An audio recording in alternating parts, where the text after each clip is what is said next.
a1/2 does not b1/b2 તો ઉકેલ ખાલી જગ્યા હોય તો શરત તમે જાણો છો ઉકેલ કેવો હોય અનન્ય એક અને માત્ર એક ભાઈ નીચેના પૈકી ખાલી જગ્યા હોય ને તો દ્વિઘાત સમીકરણના બે સમાન અને વાસ્તવિક બીજ મળે સમાન માટે મેં તમને કીધું હતું d બરાબર 0 છે હા આ આપણો જવાબ દિવ્ય સામાન્ય તફાવત d શોધવાનો બેટા બીજું માઈનસ પહેલું બીજું કેટલું 10 માઈનસ 4 કેટલો આવશે બેટા 6 જવાબ આપણો એ આને a બિંદુ કહીએ અને આને કયું કહીએ b અંતરનો વર્ગ બરાબર એક્સિયમની બાદબાકીનો વર્ગ એક્સિયમમાં અહીંયા જુઓ પહેલા 0 લઈએ પછી શોર્ટ સર્કિટ થાય પછી 5 અને 0 તો અહીંયા 5 નો વર્ગ વત્તા અહીંયા પણ 5 નો વર્ગ બેટા 5 નો વર્ગ એક વાર 5 નો વર્ગ બે વાર તો બે વાર 5 નો વર્ગ બોલો ab સ્ક્વેર નું વર્ગમૂળ ab 5 ના વર્ગનું 5 નો વર્ગ 25 કહેવાય તો વર્ગ એનું વર્ગમૂળ થાય 5 અને જેનો વર્ગમૂળ નો નીકળે એને મળે હવે જવાબ છે ABCD માંથી B એ આ તો આપણું નિત્યસમ છે જો તમે આવું નિત્યસમ ભણ્યા હતા 1 + tan square theta = sec square theta તો tan square ને સામે લઈ લઈએ દક્ષ તો sec square minus tan square બોલો sec square minus tan square એટલે કેટલા મળ્યા B જવાબ ઓકે જો કૃષા x બાર 25 હોય ને પૂર્વા અને z પણ 25 લો તો એમ પણ કેટલો હોય 25 સમજી લો આ બે 10 10 હોય તો આ પણ 10 25 25 તો આ પણ 25 અરે આ તો સમય છે જો અને આ શું છે સમય ગુણ્યા અસમય બોલે તો અસમય અને સમય વત્તા સમય = અસમય તો જવાબ ખબર પડી ગઈ બેટા શૂન્યનો સરવાળો બોલે તો આલ્ફા પ્લસ બીટા એનું સૂત્ર છે -b/a તો પીયુ બી કેટલા બેટા અને એ કેટલા વિજય વાહ વાહ ભાઈ એક સિક્કાને કેટલી વાર ઉછાળવામાં આવે 3 વાર સિક્કો બે પાસો 6 સિક્કો બે પાસો 6 સિક્કો બે પાસો 6 સિક્કો એટલે બે કેટલી વાર ઉછાળ્યો 3 માથે ગાત કેટલી મૂકવાની 2 2 દુ 4 4 દુ 8 પરિણામો કેટલા મળશે બેટા એ tan અને cot એકબીજાના વ્યસ્ત વ્યસ્તનો ગુણાકાર દિવ્ય કેટલો થાય બેટા a વ્યસ્તનો ગુણાકાર 1 વ્યસ્તનો ગુણાકાર 1 પછી અહીંયા જો વર્તુળને વધુમાં વધુ ખાલી જગ્યા સમાંતર સ્પર્શક હોઈ શકે તો વર્તુળ દોરીએ ચલો એક સ્પર્શક દોર્યો હવે આને પેરેલલ સમાંતર હોય એવા એક જ દોરી શકાય હવે ત્રીજો દોરવા જઈએ તો શું બનશે છેદિકા બનશે કાં તો રેખા બનશે સ્પર્શક બનશે નહીં તો કેટલા દોર્યા મેં 2 એ મધ્યસ્થ માટે ચડતો અથવા ઉતરતો મધ્યસ્થ ચડતો ઉતરતો મધ્યસ્થ ચડતો ઉતરતો બોલો પહેલા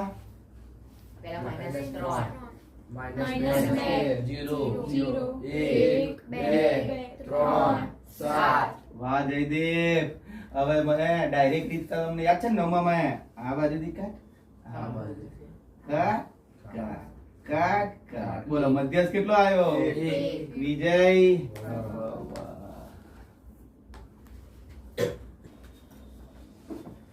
એ 17 એકા 17 જ થાય કોઈના ઘડિયામાં આવે નહીં અવી છે 23 એકા 23 અવી અવી અવીનો ગુસા 1 અવીમાં કોમન શું નીકળે સબકા માલી 1 17 એકા 23 એકા અને 29 એકા બધામાં એક જ સામાન્ય કઈ કોમન જ ના નીકળે કઈક તો નીકળે ને કોણ સબકા માલી વિધાન કેવું છે સાચું અવયવનો ગુસા 1 અને અવયવનો લસા કીધો હોય તો એમના ગુણાકાર છે 17 ગુણ્યા 23 ગુણ્યા લસા કીધું હોય ગુસા 1 આવશે એ અહીંયા p of x મૂક્યું તો કયા અક્ષને જોવાનું x આ રેખા માહી આ રેખા x અક્ષને કેટલા બિંદુમાં છેદે? એક. તો 0 1 મળવું જોઈએ. અહીંયા કેટલા લખ્યા છે? 2. માટે વિધાન કેવું? ખોટું.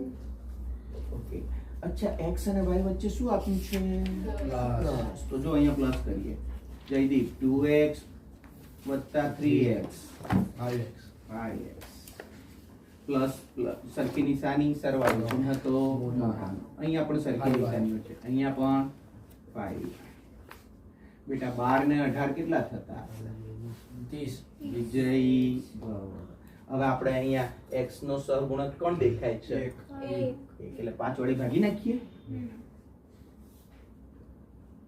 5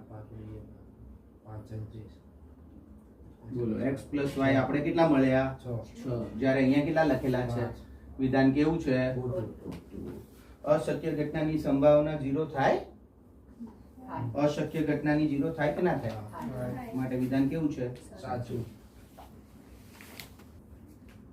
દિવ્ય સમાંતર શ્રેણી છે કે નહીં? ડી ચેક કરો. સમાંતર શ્રેણી છે કે નહીં? ડી ચેક કરો. હરી તારા નામ છે? હજાર. તો ડી ચેક કરીએ. બોલો. બીજું માઈનસ પહેલું, પછી ફરીથી ડી. ત્રીજું માઈનસ બીજું, ફરીથી ડી. ચોથું માઈનસ ત્રીજું. બધાના જવાબ જો. ડી કેવા મળે છે? સમાન. માટે સસરે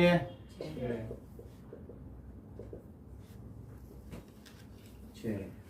વર્તુળની અંદર, દિવ્ય વર્તુળની અંદર છે કે નહીં? આ બિંદુ જો.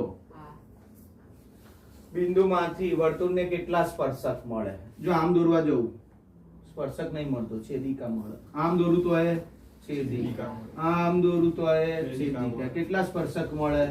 0 સ્પર્શક મળે. ઇન શોર્ટ સ્પર્શક મળે નહીં. પાસાને એક વખત ઉચ્ચારતા, પાસો જોયો છે ને કૃષા? એમાં કુલ પરિણામ કેટલા હોય? 1 2 3 4 5 6.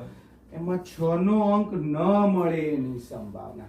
બેટા ન મળે આવે ને તો આપણે પેલા મળે તેની શોધીએ સંભાવના. કોણ મળે? 6 મળે તેની સંભાવના 1/6. હવે ન મળે તેની, 6 ન મળે તેની સંભાવના. તો એકમાંથી 1/6 બાદ કરી દેવાનું. તો 6 એકા 6 માઈનસ 1 5. જો ડાયરેક્ટ કરવું હોય તો આમ કરવાનું. બેટા અહીંયા જો 1/6 છે, બંનેની બાદબાકી કરી દેવાની. બોલો. 6 માંથી 1 જાય તો 5 અને 6 ના 6. આ રીતે ડાયરેક્ટ પણ થાય. હો ને? ઓકે. ચલો મધ્યક શોધીએ. 1 થી કેટલી સંખ્યાઓ છે બેટા? 11. 1 + 2 + 3 + 4 + 11. ટોટલ સંખ્યાઓ કેટલી હશે? 1 2 3 4 5. કેટલી બધી ભાઈ? 11. બેટા આ 11 સંખ્યાઓ એટલે n કેટલો મળશે? 11. સર સૂત્ર આનું કયું? 9મા ધોરણનું લખો ને જરા. તો જો લખું છું. σxi/n. જો યાદ આવ્યું 9માનું? અવલોકનોનો સરવાળો, અવલોકનોની સંખ્યા. સંખ્યા કેટલી? 11. ચલો 1 થી 11 સંખ્યાઓનો સરવાળો n/2 n + 1. તો 11/2 11 + 1. 20 સુધી હોય તો 20/2 20 + 1. કયું સૂત્ર વાપરીએ છીએ? n/2 n + 1. ઓકે. ચલો આમાં 11/2 11 + 1. બોલો કેટલો આવશે? કહો. 11 ઉડી જશે. આ 11 ગયા. આ બે ક્યાં આવશે બેટા? નીચે. તો જો બે નીચે આયા. આ કેટલા થયા? 12. 6 આપણો જવાબ.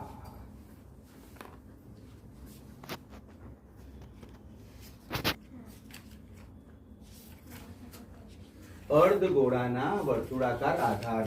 બેટા અર્ધગોળો છે, આ વર્તુળાકાર આધાર છે. તો આનું ક્ષેત્રફળ પૂછ્યું છે. તો કયું થશે? પાયા સ્ક્વેર. તો આનો જવાબ આવશે બી. 5 રૂપિયાનો સિક્કો એટલે બેટા શું સમજવાનું?